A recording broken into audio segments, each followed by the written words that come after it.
Hello everyone, welcome back to our PowerShell tutorial series. Today we are going to learn about the variables in PowerShell with some real life examples. So just open our application.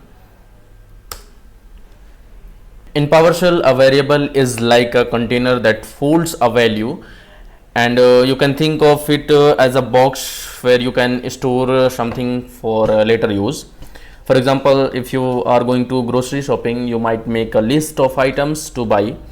In PowerShell, you can store this list in a variable. For examples, I am going to create one variable,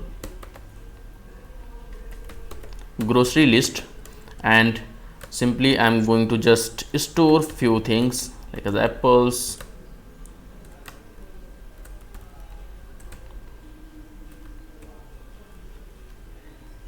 bananas, carrots, and just press enter, and here you can see the grocery list variable is created with the values of apples, bananas and carrots. If you want to see the values, then you have to just simply put the variable name,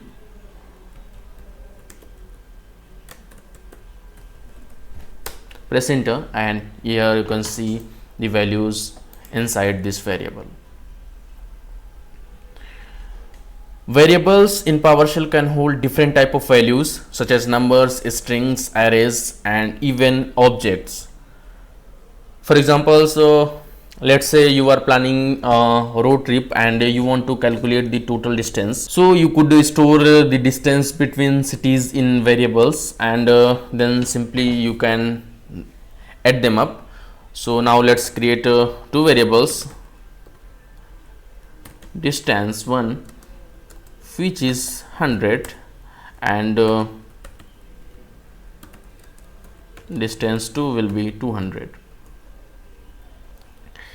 Now let's create another variable which is total distance, and just put first variable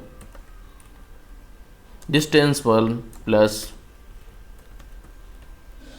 distance 2.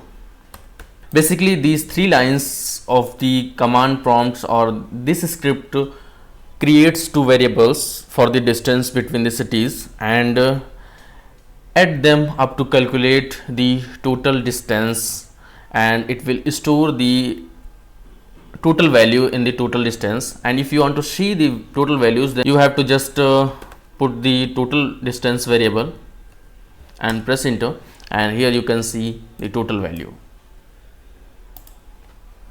So that's it for the today's session. In the next session we will continue to exploring more features and capabilities of the PowerShell. If you have any questions or feedback, then please leave a comment below. Don't forget to like, share and subscribe for the more sessions. Thank you for watching this session. Happy learning. Bye bye.